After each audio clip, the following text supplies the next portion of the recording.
What are the BRICS nations, and why are people concerned that they may be starting their own reserve currency?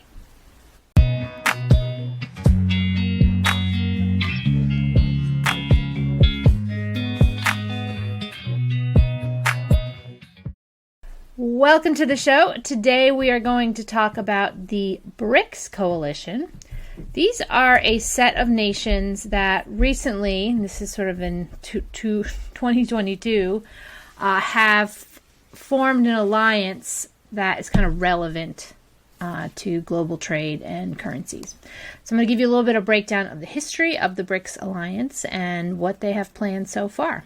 So hopefully this video will age well, because this seems to be a rapidly changing story, but this is kind of the mid to late 2022 version of it. So BRICS is an acronym. It stands for Brazil, Russia, India, China, and Saudi Arabia. And they're an alliance, not too dissimilar from sort of NATO or the UN, where you have a group of countries who kind of come together with a common interest and have sort of an agreement to play nicely together. Now, interestingly enough, this BRICS acronym was actually, the term was coined by an investment banker, a Goldman Sachs guy, who was doing it probably for the purposes of analysis. And it later, many years later, these countries actually kind of came together and formed this alliance. And originally, there was no South Africa, so it was just BRIC in the beginning, but South Africa joined as well. And the interesting thing about all of these countries is that they have a lot of people. They are avid traders. Most of them are producers of commodities, specifically gold, and some have oil. And they, spend a lot of their resources importing and exporting goods for their population. And up until recently, every country in the world who bought and sold oil did so within the dollar system. And that's created some problems for some countries, namely that you always have to be trading your native currency for dollars. And sometimes if your currency is weaker, then it's expensive to buy things in dollars. And if you sell something in dollars, it's actually good for you if the dollar is strong, which it has been for quite some time. But people often end up taking out debt, borrowing money in dollars so that they can pay for some of these bills. A lot of times countries will use debt to finance purchases of things like commodities and oil. And so it kind of creates this challenge of always having to need dollars. Then there's the situation where the U.S. can sanction you and make it difficult or impossible for you to participate in this trade system if you do something they don't like. And so we had a situation this year where two countries, Russia and Afghanistan, had their reserves seized by the U.S. In response to sort of geopolitical issues. So this means that countries in this BRICS alliance aren't trustful that their reserves will always be there if they have a political problem with the United States or Western countries. So these nations have come together, and this summer in July of 2022 announced plans for a basket reserve currency.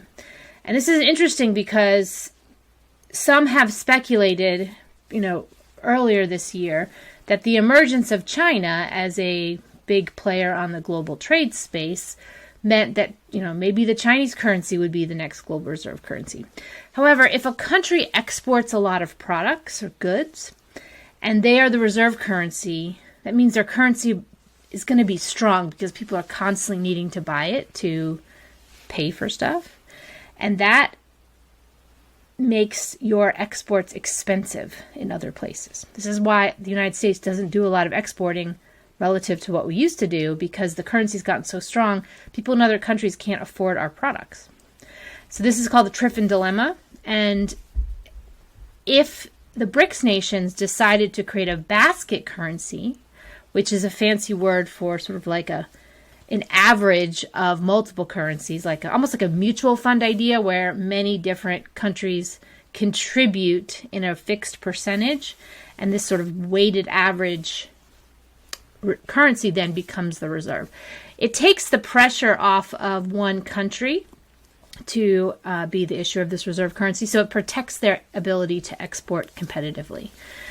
So if you for the example, for the United States, like it really devastated the U.S. manufacturing industry to be the issuer of the reserve currency. And certainly other parts of the economy benefited, but the manufacturing sector was permanently impacted. All right, so what is another thing that the BRICS alliance would like to do and would benefit from? One area is this idea of cross-border payments. And this is where I kind of came across this concept as I was learning about Ripple and the XRP blockchain projects, that sending money between countries is a slow process right now, and it's expensive because we're using tech that was developed decades ago. And so we, meaning the globe, has used this system called SWIFT, which is a way that messages are communicated. Which payments are communicated. It's kind of like an invoicing idea. Like if I send you an invoice and you get the invoice and then you agree to pay the invoice, we've sort of just communicated back and forth. And then ultimately our banks will do the money settlement. So SWIFT has been the system that we've all used globally to communicate information about making payments. And the U.S. sanctioned Russia and removed Russia from the SWIFT system kind of in the early middle of 2022. And so the BRICS nations have created their own alternative to SWIFT so that they can conduct trade, communicate, basically invoice each other without having to do that within the SWIFT system. So that's another thing that's kind of come up with the BRICS group. And this sort of coalition, if you want to look at what it is a kind of competitor to, it could be a competitor to the IMF. The IMF is a global banking organization. They will often loan money via the World Bank. Like they kind of work together and will help countries who are indebted. And they have plans to use their global basket currency called the SDR, the special drawing rights. And that kind of works similarly to what the BRICS nations have proposed, where it's not one nation that has the reserve currency anymore. It's sort of this combination. And so the BRICS coalition is kind of an alternative to what the IMF is currently offering. And they, similarly to the World Bank, which is kind of cousin sister organization to the IMF, the BRICS nations have proposed this thing called the New Development Bank, which again would offer loans.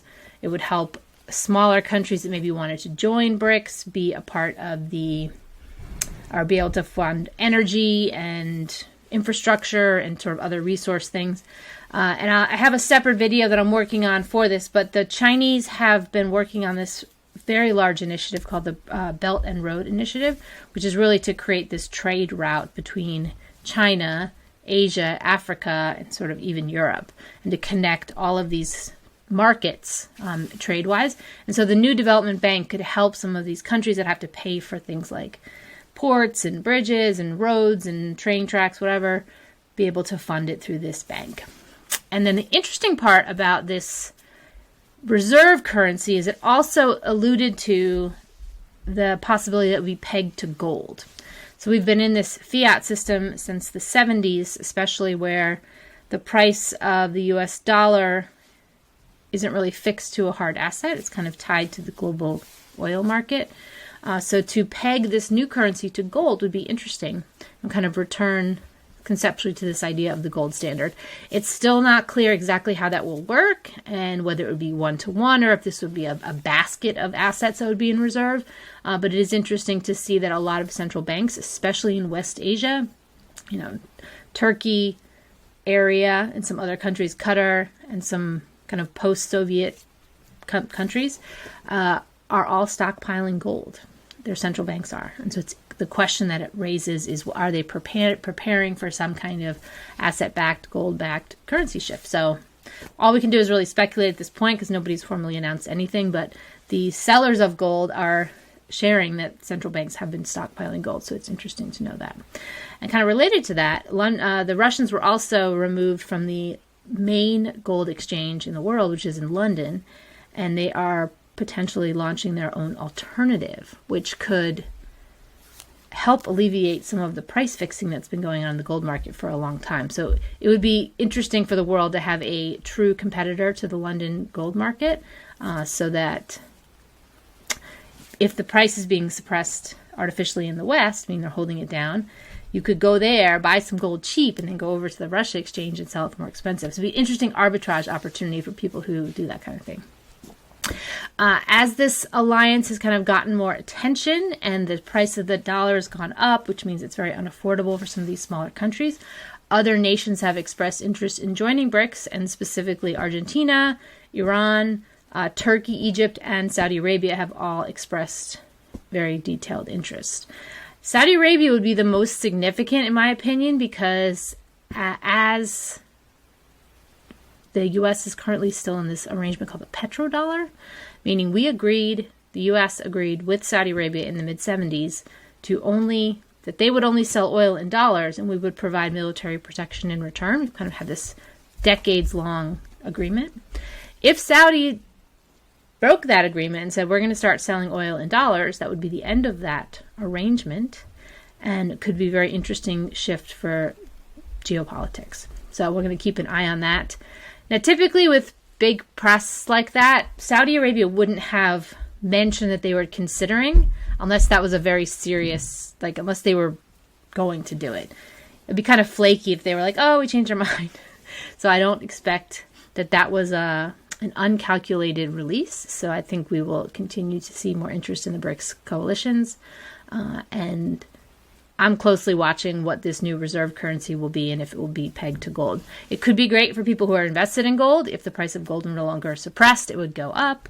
And there also would be some other opportunities, in trade and investing as these sort of exchange rates change. For example, in the U.S., if the price of the dollar fell a lot, it would make U.S. exports, U.S. manufacturing much more competitive globally. So while some of these changes can seem kind of scary and stressful, there are always going to be opportunities to take advantage of new situations and new scenarios. So that's partly what I'm trying to do, is help everyone see that there will be some good things that come from this, and there probably will be some downsides as well. So we do have to look at both sides of the coin as we prepare for any upcoming shifts. So that is a primer on the BRICS coalition. Check out some links in the comments for more information. I have some blog posts and some other videos that are kind of related to this topic. And if you would like to subscribe to our in-depth bi-weekly report called the 2 Steps Ahead report to dig deeper into some of these geopolitical situations, as well as how to kind of leverage those opportunities for your own portfolio, the link to join and get your first free copy is in the comments. All right, we'll see you in the next video.